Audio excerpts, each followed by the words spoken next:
Eh bien, bonjour. Bonjour à toutes, à tous. Bonjour Valérie. Bonjour Thomas, bonjour à tous. Je Et suis ravie de voilà. vous retrouver aujourd'hui.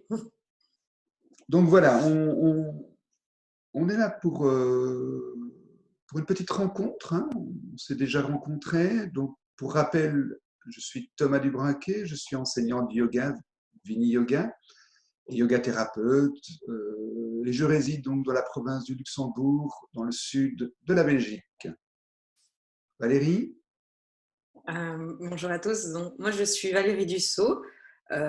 Comme Thomas, je suis enseignante de yoga et yoga thérapeute dans la tradition du Vini Yoga, donc la tradition de Krishnamacharya et TKV Desikash. Voilà. Et moi, je vis dans le nord de la France. Mais voilà, donc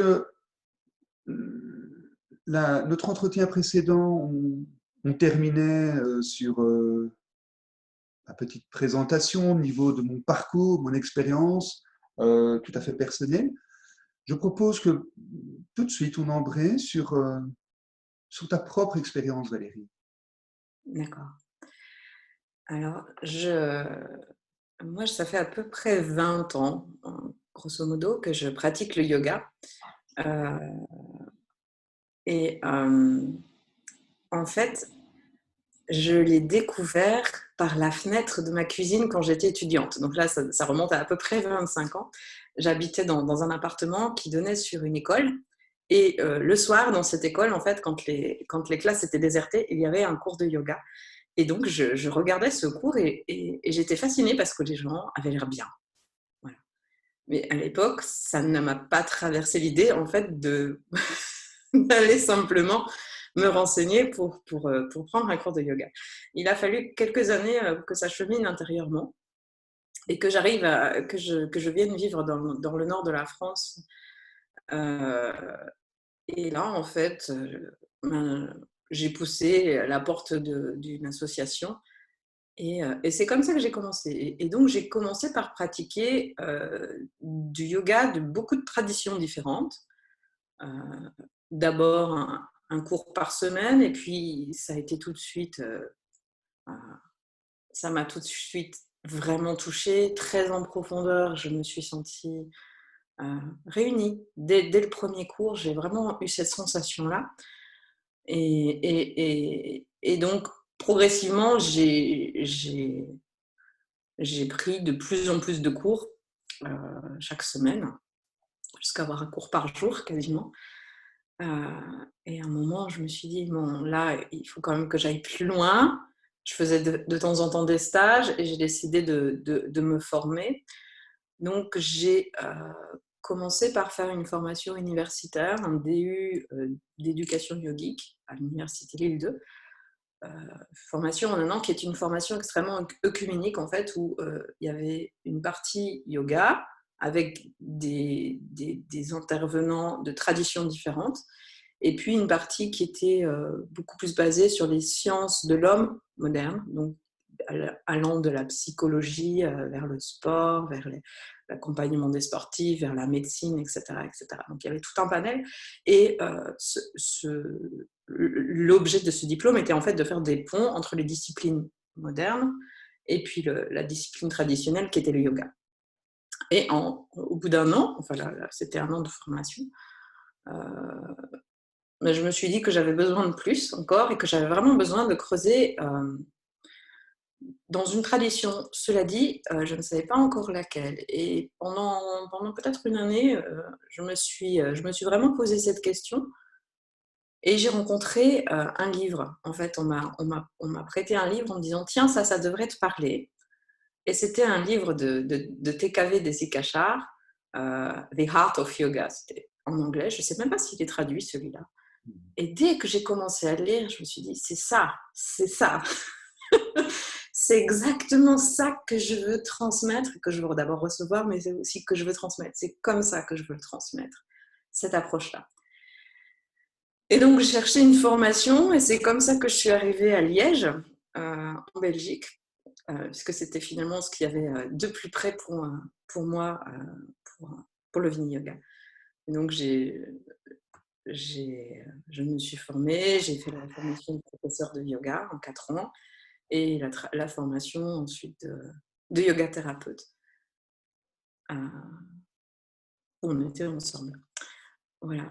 Et ce parcours, surtout depuis ça fait 6 ans maintenant, 6-7 ans que je suis vraiment dans le Vini Yoga.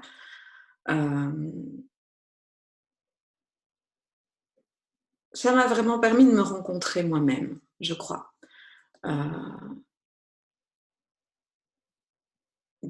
De progressivement aussi, tu parlais de prendre ta place dans le monde, je ne sais pas si tu le formulais comme ça, mais moi, en tout cas, pour moi, c'est quelque chose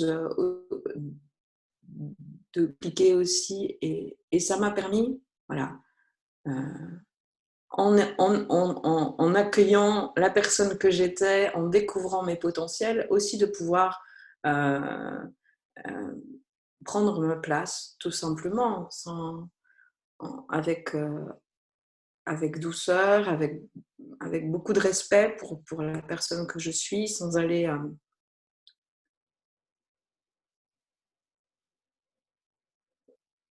je ne sais pas comment l'expliquer de façon très claire, mais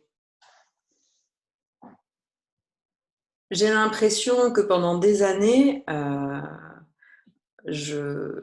j'ai fait des choses, soit au niveau professionnel, soit au niveau personnel, parce que plus ou moins on attendait de moi, ou je m'étais imaginé, je m'étais figuré qu'on attendait de moi que je les fasse. Donc je me poussais dans une direction qui n'était pas forcément la bonne, même si je le faisais délibérément, mais c'était surtout par ignorance finalement, par ignorance de ce que j'étais vraiment, par ignorance des potentiels que j'avais, ou par peur, enfin. Et le yoga m'a permis de me dégager de tout ça. Et voilà, ça m'a vraiment donné beaucoup de structure,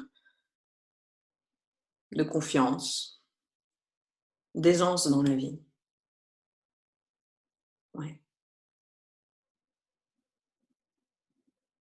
Et de joie.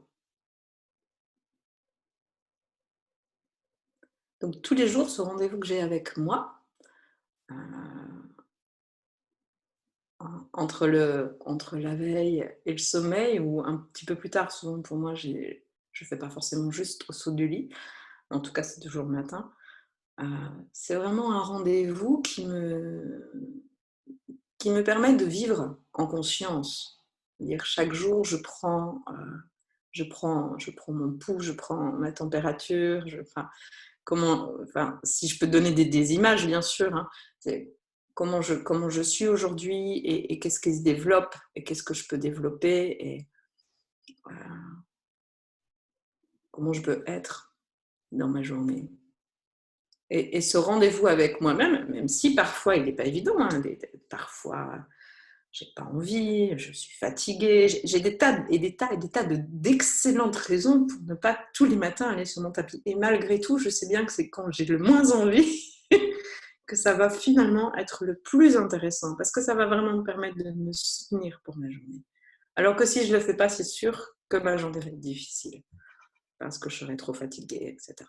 Simplement prendre ce temps, ce rendez-vous avec moi, ça me permet d'après d'être en lien aussi avec les autres. Parce que je suis en lien avec moi au quotidien, un lien profond, un lien intime, un lien qui n'est pas complaisant non plus. Je vais aussi voir ce qui n'est pas agréable chez moi. Ce lien-là, ça me permet d'être beaucoup plus facilement et j'allais dire généreusement en lien avec les autres aussi. Ce qui, pour moi, a vraiment transformé ma vie.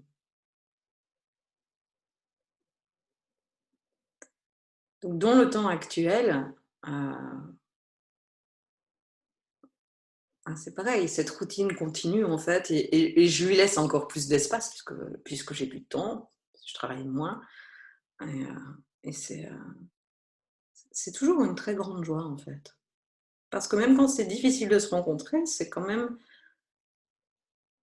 on est finalement la personne avec qui on passe le plus de temps dans notre vie, et je trouve ça très intéressant d'apprendre à être la personne qu'on aime le plus.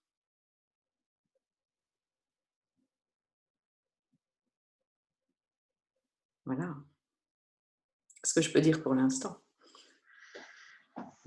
C'est magnifique. Mais oui, oui, effectivement.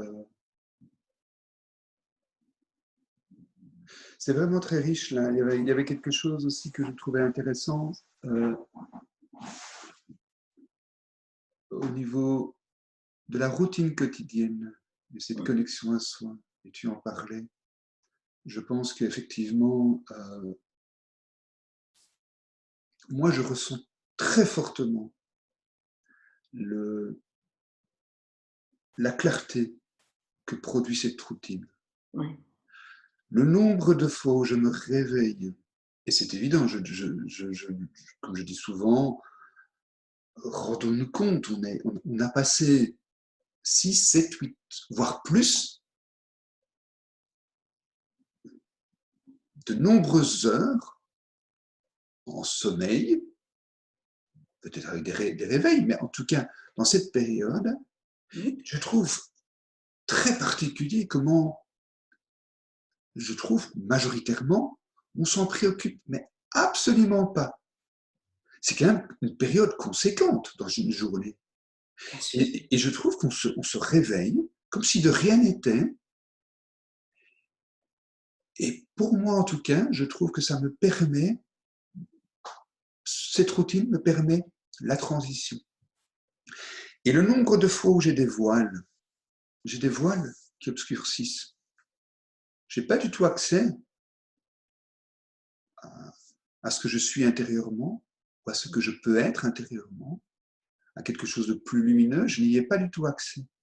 Parce que j'ai cette épaisseur parfois importante de voile.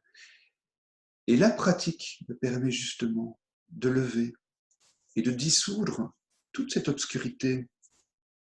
Et, et je le vois, je le vois aussi de manière très visuelle, je le ressens profondément. Au terme de cette pratique, je suis à nouveau avec moi-même. Ouais. Et le processus de digestion de ce qui s'est passé justement durant de nombreuses heures de sommeil, cette digestion est en cours. Et on n'est plus dans cette confusion, je trouve en tout cas, ou beaucoup moins, on est beaucoup moins ou plus dans la confusion entre ce qui s'est vécu durant cette période de sommeil et notre période d'éveil. C'est arrivé à tout le monde, je pense, parfois, de se retrouver avec quelqu'un le matin et de se dire, tiens, je suis ambivalent là, je ne sais plus. Parce que peut-être que quelques heures avant, en fait, on s'est profondément disputé avec cette personne-là, ou au contraire, on ne sait plus. On ne sait plus en fait dans quel registre on est. Enfin, en tout cas, moi, ça m'arrive souvent. Je pense que ça doit être parfois partagé. Et donc ça, je crois que c'est une réelle plus-value, je pense, aussi de, de ce travail sous la confusion et d'amener beaucoup plus de clarté intérieure.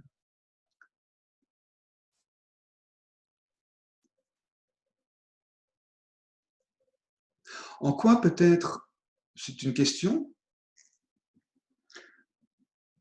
qu'est-ce qu'on pourrait mettre en avant, en quelques mots, sur une spécificité du Vini Yoga?